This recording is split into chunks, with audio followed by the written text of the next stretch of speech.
Hello दोस्तों, कैसे हैं आप सब। उम्मीद करता हूँ आप सब अच्छे होंगे, स्वस्थ होंगे। तो आज की हमारी दूसरी क्लास है और दूसरी क्लास जो है ये भी प्रतिशत के ऊपर आधारित जो कुछ टाइप हैं जो रीट के प्रीवियस ईयर में जो एग्जाम हुए हैं उनमें प्रतिशत में से किस किस टाइप से क्वेश्चन पूछे हुए थे। आज हम उनको सॉर्ट आउट करना सीखेंगे, ठीक है। तो आज का हमारा फर्स्ट क्वेश्चन है 20% को दशमलव में बदलो। ठीक है। अब 20% को हम लिख सकते हैं 20/100। जीरो से जीरो हमारी कटेगी, निकल के क्या आएगा 2/10।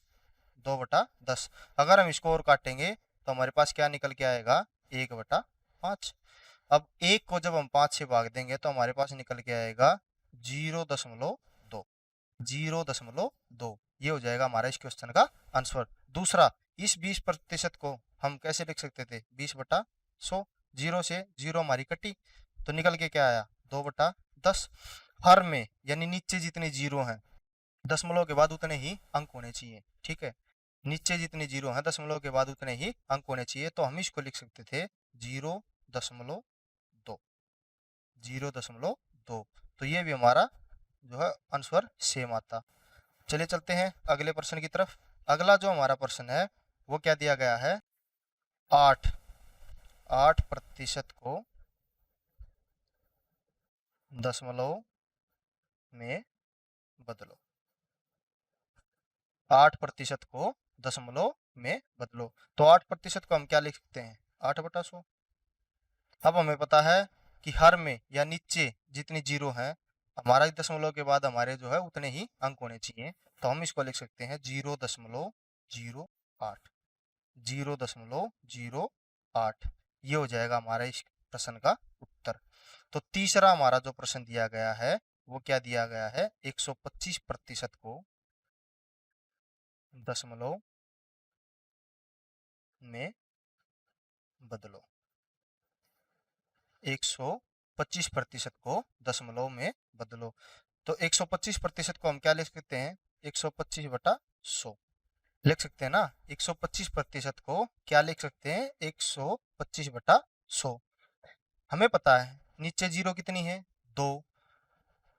हमें पता है दशमलव के बाद अंक कितने होने चाहिए 2, लेकिन 125 में तो 3 अंक हैं। तो हम क्या करेंगे पीछे के जो दो अंक हैं उनको हम ले लेंगे दशमलव के बाद, और आगे का जो एक अंक बचेगा उसको ले लेंगे दशमलव से पहले। तो हम इसे लिख सकते हैं 1.25। क्या लिख सकते हैं 1.25। तीसरा हमारा जो प्रश्न है 1/2% को दशमलव में बदलो। 1/2% को दशमलव में बदलिए। तो 1/2 को हम क्या लिख सकते हैं, जब एक को हम 2 से भाग देंगे तो हमारे पास क्या निकल के आएगा 0.5 प्रतिशत हमारा है ही, ठीक है। 1/2 को लिख सकते हैं 0.5%। 1/2% को हम क्या लिख सकते हैं 0.5%। और जब हम इसका प्रतिशत हटाएंगे तो 0.5/100। अब ये दशमलव के बाद कितने अंक हैं 1, तो ऊपर जब दशमलव के बाद जितने भी अंक हों तो उसके बटे में उतनी ही जीरो होंगी, ठीक है। तो हमें पता है 0.5 है। अब 5 क्या है दशमलव के बाद एक ही अंक है, तो हम जब इसकी मल्टीप्लाई करेंगे 10 से, ठीक है ना। अब 0.5 को क्या लिख सकते हैं, जब इसकी पॉइंट हटाएंगे तो नीचे क्या आ जाएगा 10। गुणा कर दी हमने 10 से, तो हमारे पास क्या निकल के आया जी, हमारे पास क्या निकल के आया 5/1000। 5/1000 यही निकल के आया। तो हम इसको लिख सकते हैं 0.005। क्या लिख सकते हैं 0.005। दोबारा से देखो 1/2% था, दशमलव में बदलना था। 1/2% को हम क्या लिख सकते थे 0.5% लिख सकते थे। जब 0.5 और प्रतिशत हटाने के बाद बटे में क्या आया 100, बटे में क्या आया 100। तो जब ये दशमलव हटेगी हमारी तो इसके मल्टीप्लाई में क्या हो जाएगी, यानी कि एक जीरो और बढ़ जाएगी हमारी। ठीक है, क्या हो जाएगी, एक जीरो और हमारी बढ़ जाएगी। तो बटे में क्या हो गया 1000, यानी कि 5/1000। हमें पता है नीचे जितने जीरो हैं दशमलव के बाद हमारे उतने ही अंक होने चाहिए। तो हमारा आंसर क्या निकल के आ जाएगा 0.005। क्या निकल के आया 0.005। चलिए चलते हैं नेक्स्ट टाइप की ओर। दूसरी हमारी जो टाइप है वो इस प्रकार के क्वेश्चन है। 2017 में इस प्रकार का एक क्वेश्चन पूछा गया था, वो आगे मेंशन किया है। इसमें क्या है, 3 किलोग्राम का कितने प्रतिशत 12 ग्राम है। 3 किलोग्राम का कितने प्रतिशत 12 ग्राम है। सबसे पहली बात, किसी का भी जिसका भी पूछा हो तो वो क्या होगा, नीचे आएगा। पूछा किसका है, 3 किलोग्राम का, 3 हो जाएगा नीचे। और जिससे पूछा हो, ठीक है, जिससे पूछा हो, इसमें क्या पूछा है 3 किलोग्राम का कितने प्रतिशत 12 ग्राम है, तो वो क्या होगा 12। यानी कि जिसका पूछा है वो नीचे और जो पूछा है वो ऊपर। ठीक है, अब हमें पता है ये क्या, ये किस चीज में है, ग्राम में, और ये किस में है, किलोग्राम में। तो 1 किलोग्राम में कितने ग्राम होते हैं, 1 किलोग्राम में कितने ग्राम होते हैं। तो हमें पता है 1 किलोग्राम में 1000 ग्राम होते हैं। कितने होते हैं, 1000। तो 3 किलोग्राम को अगर हम ग्राम में बदलेंगे तो मल्टीप्लाई हो जाएगी किससे, 1000 से। और प्रतिशत निकालना है तो गुणा 100, प्रतिशत निकालना है तो गुणा 100, 2 जीरो से 2 जीरो। ठीक है, हमारे पास क्या निकल के आएगा 12/30, 12/30। जब हम इसको सॉर्ट आउट करेंगे, 3 चौक 12 और 3 दाई 30, तो कितना आएगा 4/10। अगर इसको और काटेंगे तो 2 दूनी 4 और 2 पंजे 10, क्या निकल के आएगा 2/5। ठीक है, 3 किलोग्राम का कितने प्रतिशत 12 ग्राम है, तो हमारे पास निकल के आएगा 3 किलोग्राम का 2/5 प्रतिशत क्या है, 12 ग्राम है। ठीक है, 3 किलोग्राम का कितने प्रतिशत है, 2/5 प्रतिशत है क्या, 12 ग्राम। ठीक है, नेक्स्ट हमारा सेम इसी टाइप का जो है क्वेश्चन होगा। तो अगला हमारा जो क्वेश्चन है वो है 4.2 किलोग्राम का, 4.2 किलोग्राम का कितने प्रतिशत 14 ग्राम है। हमें पता है जिसका पूछा गया है 4.2 नीचे और ऊपर क्या होगा 14 जो पूछा गया है।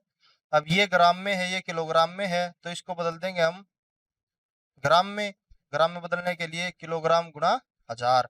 ठीक है, जितने किलोग्राम उसके गुणा में 1000, क्योंकि 1 किलोग्राम में कितने होते हैं, 1000 ग्राम होते हैं। जब ये हमारी दशमलव हटेगी तो ऊपर क्या हो जाएगा, गुणा में 10। अब 0 से 0 और 14 तिये 42। ठीक है, 14 तिये 42, तो हमारे पास क्या निकल के आएगा 1/300। ठीक है, क्या निकल के आएगा 1/300। और जब अब ये प्रतिशत भी है, प्रतिशत में हमें बदलना है तो गुणा करेंगे किससे, 100 से, 2 जीरो से 2 जीरो, कितना बचेगा 1/3 प्रतिशत। ठीक है, 1/3 प्रतिशत। ये देखिए 4.2 किलोग्राम का कितने प्रतिशत 14 ग्राम है, तो हमें पता था जिसका पूछा गया वो क्या होगा नीचे 4.2 किलोग्राम। जब किलोग्राम को हम ग्राम में बदलेंगे तो गुणा कर देंगे किससे, 1000 से। क्या पूछा था 14 ग्राम, दशमलव 28 गुणा में क्या हो गया 10, 0 से 0 कटी, 14 से 3 बार ये गया, 14 तिये 42, तो हमारे पास बचा क्या 1/300। ठीक है, जब 1/300 और पूछा क्या है प्रतिशत में बदलना है, तो प्रतिशत में बदलने के लिए गुणा 100, 2 जीरो से 2 जीरो कटी, तो आंसर क्या निकल के आया 1/3 प्रतिशत। यानी कि 4.2 किलोग्राम का 14 ग्राम कितने प्रतिशत है, 1/3 प्रतिशत। अगले क्वेश्चन सेम इसी टाइप का क्वेश्चन है नेक्स्ट भी। ये हमारा जो रीट में 2017 में पूछा गया था क्वेश्चन। ठीक है, कि 6.8 किलोग्राम का कितने प्रतिशत 17 ग्राम है। सेम वही चीज 17/6.8। अब ये 6.8 क्या है, किलोग्राम है, तो इसको अगर हम ग्राम में बदलेंगे तो गुणा 1000। यह दशमलव हटेगी तो ऊपर क्या हो जाएगा गुणा 10, और प्रतिशत निकालने के लिए गुणा 100। अब इस 2 जीरो से ये 2 जीरो, इससे ये, और 17 चौका 68, तो हमारे पास क्या निकल के आया, 1/4%। 1/4%, यानी कि 6.8 किलोग्राम का 1/4% भाग क्या है, 17 ग्राम है। ठीक है, उम्मीद करता हूं यहां तक चीजें समझ में आई होंगी। चलिए चलते हैं अगले प्रश्न की तरफ। तो अगला हमारा प्रश्न है, ये थोड़ा क्वेश्चन गलत है, ये नहीं है। इसमें दिया गया है 4 क्विंटल का कितने प्रतिशत 16 किलोग्राम है। 4 क्विंटल का कितने प्रतिशत 16 ग्राम, तो 16 किलोग्राम है। ठीक है, अब हम इसे लिख सकते हैं 16/4। अब 4 तो क्विंटल है और 16 क्या है, किलोग्राम है। तो क्विंटल को भी अगर हम किलोग्राम में बदलेंगे, एक क्विंटल में कितने किलोग्राम होते हैं, 100 किलोग्राम। तो 4 में कितने हो जाएंगे, 400, या फिर गुणा कर देंगे किससे, 100 से, और प्रतिशत निकालने के लिए गुणा 100। अब ये 100 से 100 और 4 चौक 16, तो कितना निकल के आया, 4%। कितना निकल के आया, 4%, यानी कि 4 क्विंटल का 4% कितना है, 16 किलोग्राम है। उम्मीद करता हूं प्रश्न समझ में आया होगा। तो अगला हमारा जो क्वेश्चन है वो आ गया हमारी टाइप 3। जब किसी भी वस्तु को x% बढ़ाया जाए और x% घटाया जाए तो हमेशा कमी होगी। फॉर एग्जाम्पल, मेरा जो वेतन था वो कितना था, 100 रुपये। अब मैंने 100 रुपये पे, पहले जो मेरे वेतन पे क्या हुई, 10% की वृद्धि होगी, और तुरंत मेरे वेतन पे 10% की कमी होगी। ठीक है, 10% की वृद्धि हुई और उसके तुरंत बाद मेरे वेतन पे 10% की कमी हुई। तो मेरा वेतन क्या था, 100 रुपये। पहले 10% की वृद्धि होगी, अब 100 पे 10 की वृद्धि होगी तो क्या कितनी हो जाएगी, 110। फिर तुरंत 100 पे 10 की कमी हुई तो कितनी बची, 90/100। 0 से 0, 10 से 10, 10 से 10, बचा कितना, 99 रुपये।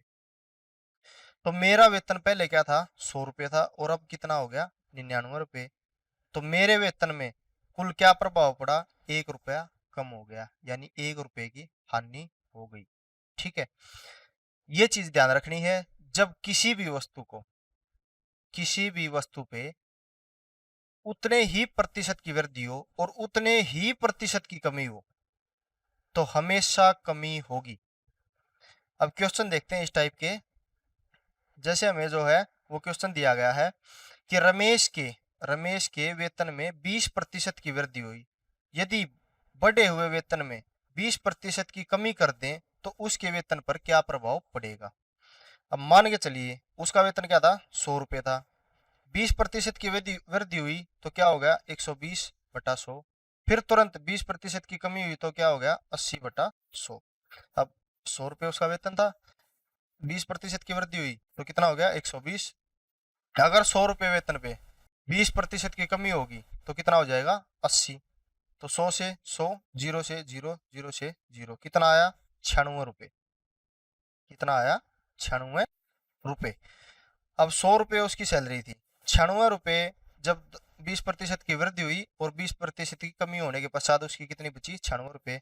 तो उसको लॉस हुआ, कितने रुपए का हुआ, 4 रुपए का। तो हम इसको बोल सकते हैं कि इसने पूछा उसके वेतन पर क्या प्रभाव पड़ेगा, तो हम उसे बोल सकते हैं 4 रुपए हानि। 4 रुपए की हानि, 4 रुपए की हानि होगी। या फिर अगर प्रतिशत में पूछे, अगर प्रतिशत में पूछे तो हमें पता है 4 रुपए कम हुए हैं, किस पे हुए हैं, 100 रुपए पे हुए हैं, और प्रतिशत निकालने के लिए गुणा 100। तो 100 से 100 कटा, बचा कितना, 4% हानि।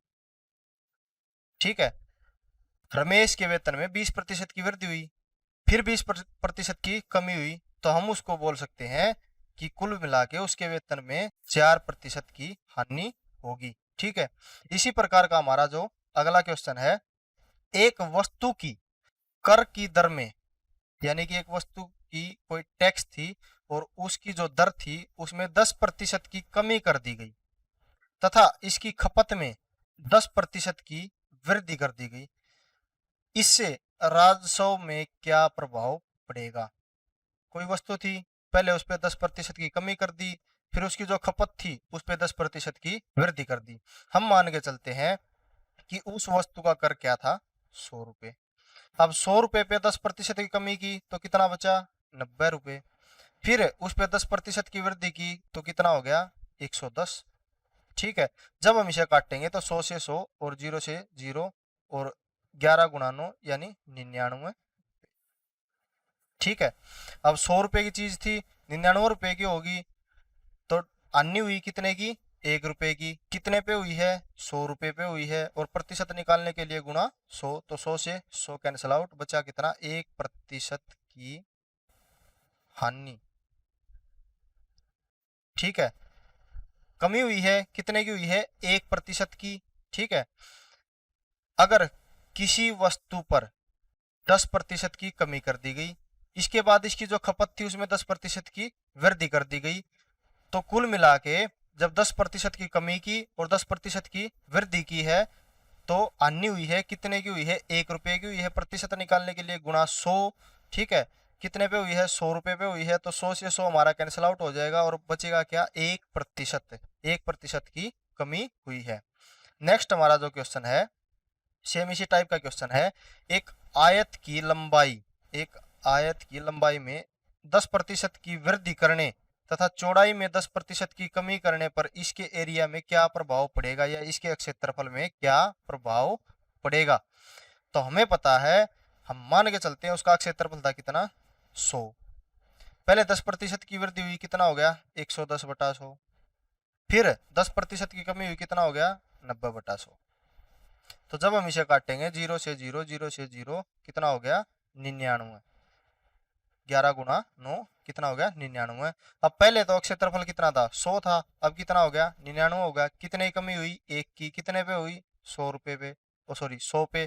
तो प्रतिशत निकालने के लिए गुणा 100। 100 से 100 कैंसिल आउट, तो उसके क्षेत्रफल, उसके जो क्षेत्रफल है उस पे प्रभाव क्या पड़ा, तो 1% की क्या हुई, कमी। 1% की क्या हुई, कमी। यानी कि अगर किसी आयत की लंबाई में 10% की वृद्धि कर दी गई और चौड़ाई में 10% की कमी कर दी गई, तो उसके क्षेत्रफल पर क्या प्रभाव पड़ा, 1% की कमी हुई। ठीक है, नेक्स्ट हमारा जो क्वेश्चन है, अब आगे टाइप 4। ठीक है, राम का वेतन श्याम के वेतन से 25% अधिक है, तो श्याम का वेतन राम के वेतन से कितना प्रतिशत कम है। इस टाइप में से भी एक क्वेश्चन जो है वो 2017 में रीट में पूछा गया था। ठीक है, हम देखते हैं इस प्रकार के क्वेश्चन को कैसे सॉर्ट आउट करते हैं। ये हो गया राम और ये हो गया श्याम, ये हो गया राम और ये क्या होगा, श्याम। अब इसने क्या बताया, राम का वेतन श्याम के वेतन से 25% अधिक है, तो मान के चलते हैं हम श्याम का वेतन कितना है, 100 रुपए। कितना है, 100 रुपए। तो राम का 25% अधिक है तो कितना हो गया, 125 रुपए। इसने पूछा कि श्याम का वेतन राम के वेतन से कितना प्रतिशत कम है। अब कितने रुपए कम है राम के वेतन से श्याम के, 25 रुपए कम है। और कितने पे कम है, 125 पे कम है। और प्रतिशत निकालने के लिए गुणा 100। 25 पंजे 125, 5 दूनी 10, 0 यानी कि 20%। ठीक है, राम का वेतन श्याम के वेतन से 25% अधिक है। हमने मान लिया श्याम का वेतन कितना है, 100 रुपए, तो राम का वेतन कितना हो गया, 125 रुपए। इसने पूछा श्याम का वेतन राम के वेतन से कितना प्रतिशत कम है। अब श्याम के वेतन से राम का वेतन कितने रुपए कम है, हमारे हिसाब से 25 रुपए कम है। कितने से कम है, 125 से। प्रतिशत निकालने के लिए गुणा 100।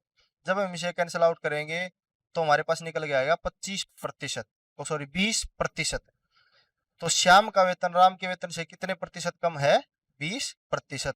नेक्स्ट हमारा जो क्वेश्चन है, यदि अनिल की ऊंचाई दीपक की ऊंचाई से 60% अधिक है, यदि अनिल की ऊंचाई दीपक की ऊंचाई से 60% अधिक है, तो दीपक की ऊंचाई अनिल की ऊंचाई से कितना प्रतिशत कम है। देखते हैं, ये हो गया अनिल, ये क्या होगा, अनिल, और ये हो गया दीपक। अब इसने क्या बोला, अनिल की ऊंचाई दीपक की ऊंचाई से 60% अधिक है। अब दीपक की ऊंचाई मान लेते हैं हम 100, तो अनिल की कितनी होगी 160। इसने पूछा दीपक की ऊंचाई अनिल की ऊंचाई से कितना प्रतिशत कम है। हमारे हिसाब से कितना कम है, 60 कम है। किससे, 160 से। प्रतिशत निकालने के लिए गुणा 100, 0 से 0, 2 चौका 2 अठे 16 और 2 पंजे 10। ठीक है, अब हम इसे कैंसिल आउट करेंगे तो 2 चौका 8, 30, 2 दूनी 4, ये हो गया 15, यानी कि 15 पंजे 75/2, 75/2 प्रतिशत।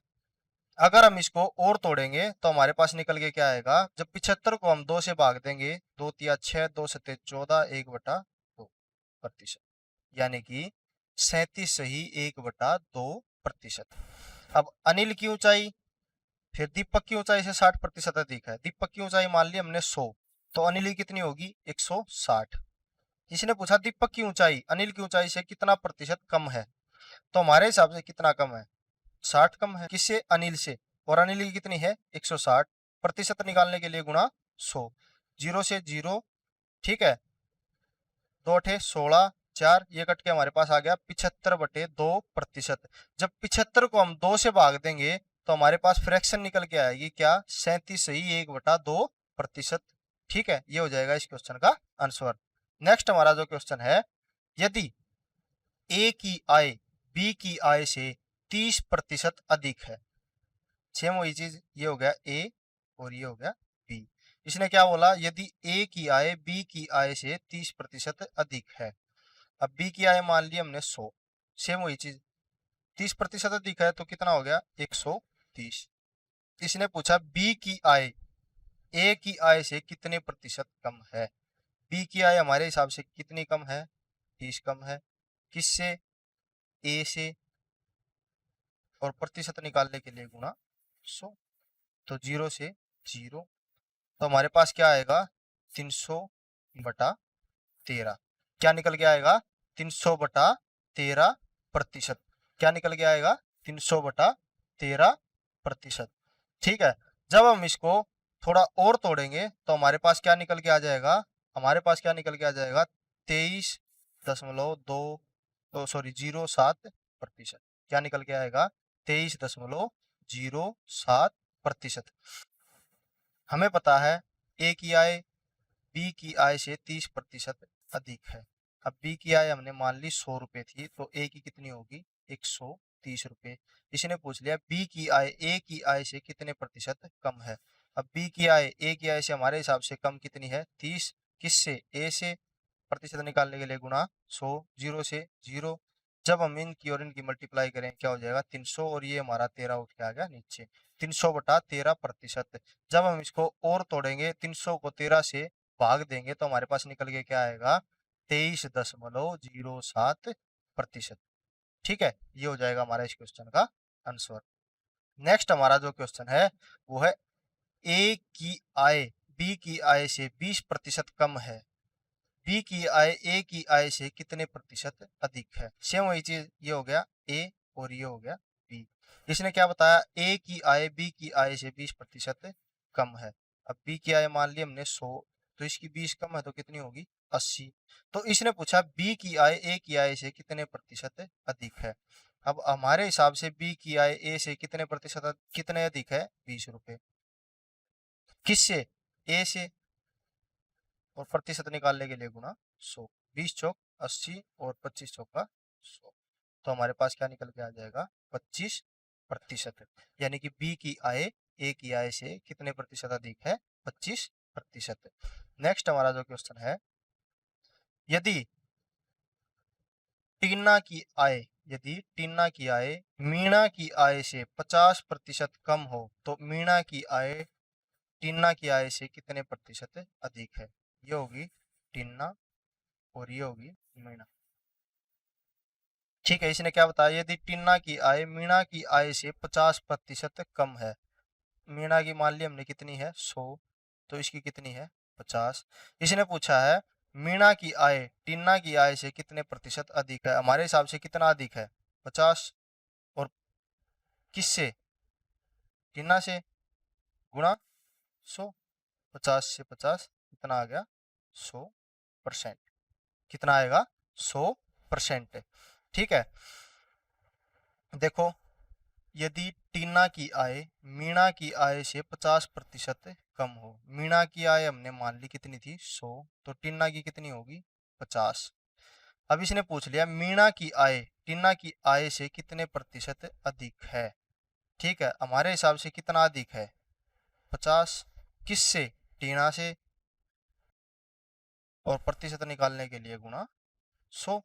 अब 50 से 50 हमारा कट गया तो बचा कितना, 100, तो आंसर हो गया 100%। नेक्स्ट, यदि श्याम की आय राम की आय से 30% कम है, यदि श्याम की आय राम की आय से 30% कम है, तो राम की आय श्याम की आय से कितने प्रतिशत अधिक है। ये हो गया श्याम और ये हो गया राम। ठीक है, इसने क्या बोल दिया, श्याम की आय राम की आय से 30% कम है, यानी कि राम की हम मान लेते हैं 100, तो श्याम की कितनी है, 70। इसके बाद इसने पूछा राम की आय श्याम की आय से कितने प्रतिशत अधिक है। ठीक है, हमारे हिसाब से कितना अधिक है, 30। किससे, श्याम से, और प्रतिशत निकालने के लिए गुणा 100। तो 0 से 0 तो कितना हो गया, 300/7। 300/7।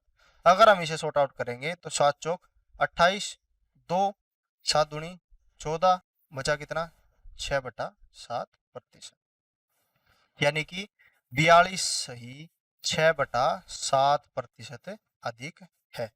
नेक्स्ट हमारा जो क्वेश्चन है वो आगे टाइप 4, सॉरी टाइप 5। इस प्रकार के जो क्वेश्चन भी है वो रीट के जो प्रीवियस एग्जाम जो हुए थे उनमें एक क्वेश्चन इस टाइप से भी लिया गया था। चलिए देखते हैं क्या है। प्रत्येक वर्ष एक तालाब में मेंढकों की संख्या में 10% की वृद्धि होती है। वर्ष 2004 के आरंभ में तालाब में 2,14,000 मेंढक थे। वर्ष 2006 के अंत में तालाब में मेंढकों की संख्या क्या होगी। ठीक है, इसने बताया कि प्रत्येक वर्ष कोई तालाब है, उस तालाब में मेंढकों की संख्या जो है वो 10% बढ़ जाती है। वर्ष 2004 के आरंभ में कितने मेंढक थे, 2,14,000। तो वर्ष 2006 के अंत में मेंढकों की संख्या कितनी होगी। सिंपल सी चीज है, 2,14,000 मेंढक थे वर्ष 2004 के आरंभ में। तो जब हमारा वर्ष 2004 आरंभ होगा तो वृद्धि कितनी हो जाएगी, 110%।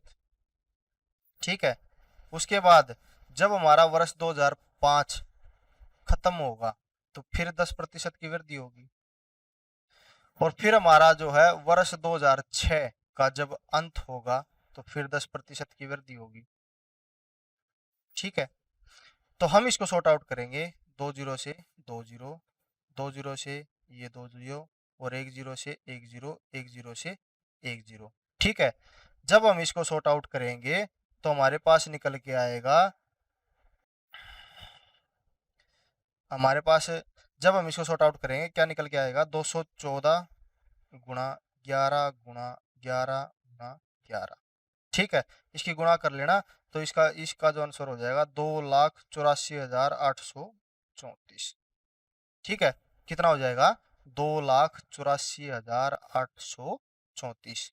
ठीक है, यानी कि वर्ष 2004 के आरंभ में तालाब में मेंढक कितने थे, 2,14,000, और वर्ष 2006 के अंत में तालाब में मेंढक कितने हो जाएंगे, 2,84,834।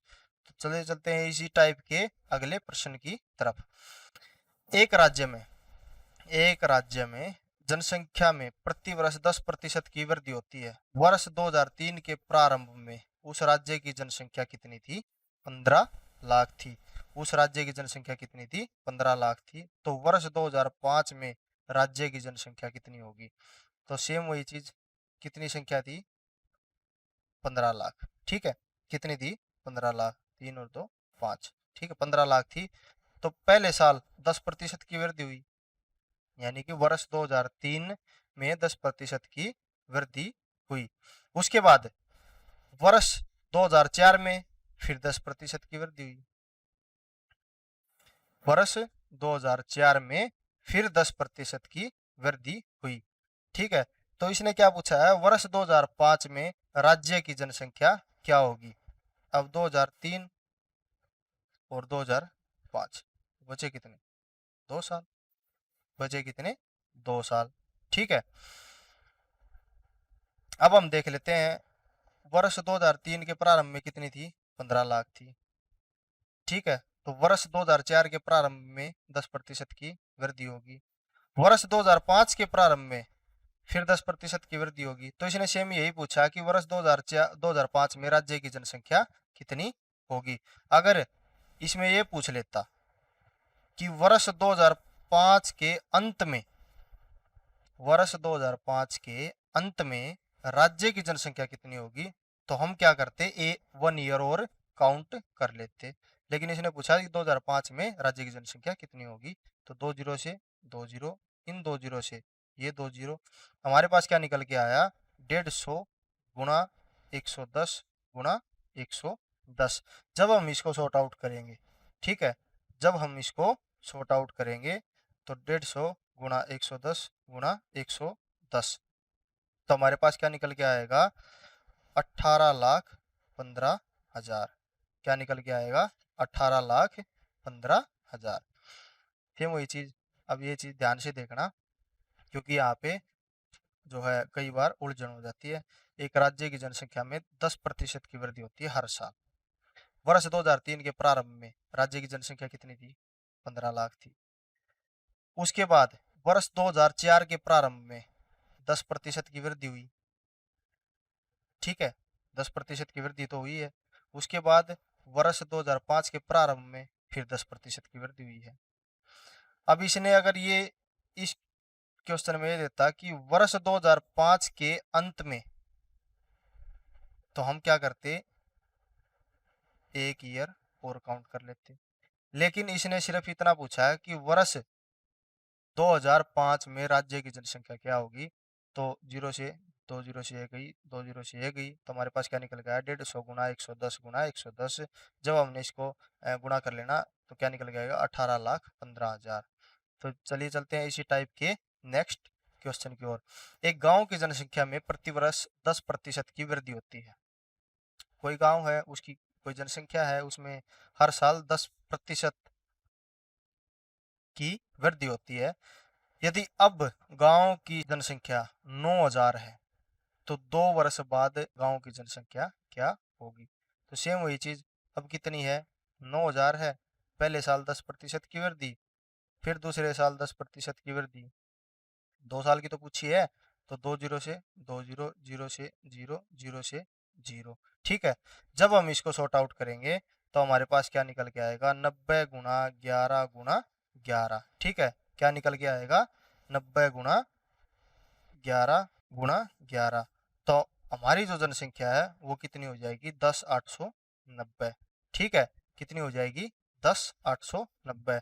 यानी कि 9,000 किसी गांव की जनसंख्या थी, उसमें हर साल 10% की वृद्धि होती है। 2 साल बाद वो जनसंख्या कितनी हो जाएगी, 10,890। चलिए चलते हैं अगले प्रश्न की तरफ। तो ये टाइप चेंज हो गई है। छठी हमारी जो है आज की टाइप है। इस प्रकार के भी क्वेश्चन कई बार पूछ लिए जाते हैं। एक स्कूल में लड़के 65% हैं तथा लड़कियों की संख्या कितनी है, 700 है।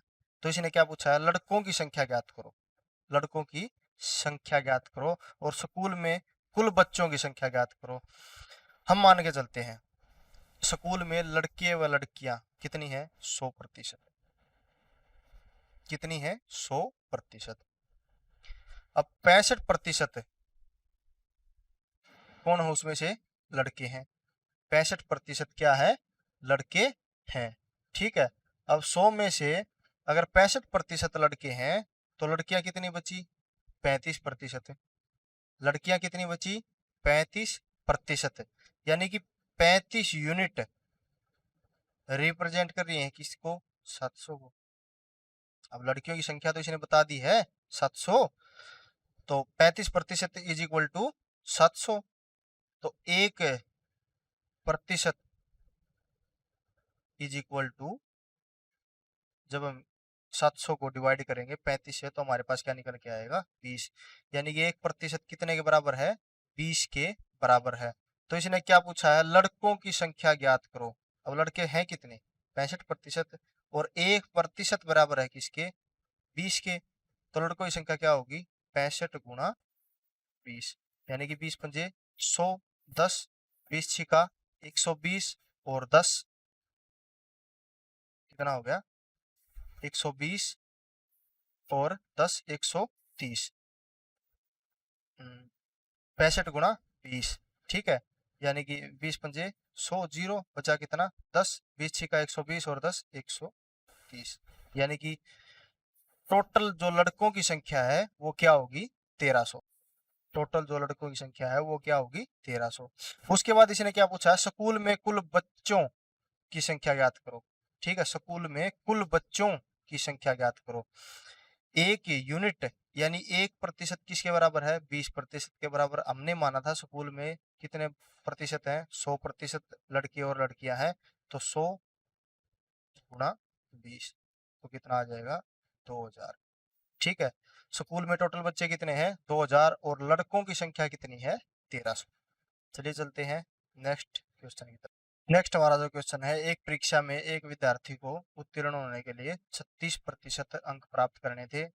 उसने 24% अंक प्राप्त किए तथा 9 अंकों से अनुत्तीर्ण हो गया। 9 अंकों से अनुत्तीर्ण हो गया, यानी कि अगर वो 9 अंक और उसको मिल जाते तो कितने हो जाते, उसके 36% हो जाते। तो पास होने के लिए अंक कितने की जरूरत थी, 36% की। उसने लिए कितने 24%, तो डिफरेंस आया 12% का। अब ये 12% रिप्रेजेंट करते हैं कितने को, 9 को। तो 1% की अगर हम वैल्यू निकालेंगे तो 9/12। और निकालना क्या, कक्षा का पूर्णांक ज्ञात करो। पूर्णांक कितना है 100। तो अगर हम 100 की वैल्यू निकालेंगे तो 9/12 गुणा 100, 3 तिया 9, 3 चौक 12, और 25 चौका 100, 25 दिए 75। तो कक्षा का पूर्णांक कितना है 75 अंक। एक बार दोबारा देखते हैं। कोई परीक्षा थी, उसमें कोई विद्यार्थी था, उसको उत्तीर्ण होने के लिए, उसको पास होने के लिए 36% अंक प्राप्त करने थे। उसने क्या किया 24% अंक प्राप्त किए। ठीक है, 24% अंक प्राप्त किए तथा 9 अंकों से अनुत्तीर्ण हो गया। 9 अंकों से क्या है अनुत्तीर्ण हो गया। यदि वो 9 अंक और प्राप्त कर लेता तो उसको कितने अंक मिल जाते, 36% मिल जाते। ठीक है, तो 36 और 24 का डिफरेंस आया हमारे पास कितने का, 12% का। यानी कि 12% किसको रिप्रेजेंट कर रहे हैं, 9 अंक को। तो 1% की वैल्यू कितनी है 9/12। तो 100% की हमें वैल्यू निकालनी है, कक्षा का पूर्णांक हमें निकालना। तो 100% की अगर हम वैल्यू निकालेंगे तो 9/12 गुणा 100। जब हम इसको काटेंगे तो हमारे पास क्या निकल आएगा 75। कक्षा का पूर्णांक कितना है 75। चलिए चलते हैं नेक्स्ट क्वेश्चन की तरफ। एक परीक्षा में एक छात्र ने 30% अंक लिए तथा वह 45 अंकों से फेल हो गया। कोई परीक्षा थी, उसमें कोई छात्र था, उसने 30% अंक लिए और 45 अंकों से फेल हो गया। दूसरे छात्र ने 42% अंक लिए, जो उत्तीर्ण होने वाले न्यूनतम संख्यों से 45 न्यूनतम अंकों से 45 अंक अधिक ले गया। तो कक्षा का पूर्णांक ज्ञात कीजिए। कक्षा का पूर्णांक ज्ञात कीजिए। अब कोई एक बंदा था, उसको 30% अंक मिले तो कितने अंकों से फेल हो गया, 45 अंकों से फेल हो गया। यदि वो 45 भी उसको मिल जाते तो वो क्या हो जाता, पास हो जाता। दूसरा कोई बंदा था, उसने 42% अंक लिए और जो परीक्षा के जो न्यूनतम मार्क्स हैं, यानी कि जो न्यूनतम जो पासिंग मार्क्स हैं उनसे 45 अंक ज्यादा ले गया। ठीक है, चलिए देखते हैं। 30% और दूसरे बंदे ने कितने लिए 42%। तो डिफरेंस कितने का आया 12% का। अब ये 45 अंकों से फेल हो गया, इसने 45 अंक ज्यादा लिए हैं। तो 45 प्लस 45 कितने हो गए 90 अंक। यानी कि 12% रिप्रेजेंट करते हैं किसको, 90 अंकों को। 1% की अगर हम वैल्यू निकालेंगे तो 90/12। इसने पूछा क्या, कक्षा का पूर्णांक ज्ञात करो। तो 100% की अगर हम वैल्यू निकालेंगे तो 90/12 गुना 100। तो जब हम इसको काटेंगे 3 चौक 12 और 3 तिया 9 और 0 और 25 चौका 100, 25 0 0 25 3 75। तो परीक्षा का जो पूर्णांक है वो क्या है? 750 अंक। ठीक है। उम्मीद करता हूँ दोस्तों आज की जो हमारी क्लास थी उसमें जितनी भी टाइप मैंने आपको बताई हैं उन टाइप में आपको कोई दिक्कत नहीं होगी। उनके जो क्वेश्चन है वो आप सॉर्ट आउट इजीली कर सकते हैं। इसमें कोई ना तो ज़्यादा बड़ी कोई ट्रिक दिखाई है, ना कोई कोई नॉर्मल सी जो हम चीज़ें करते हैं वही चीज़ें मैंने आपको बताई हैं। तो चलिए मिलते हैं अगली क्लास में।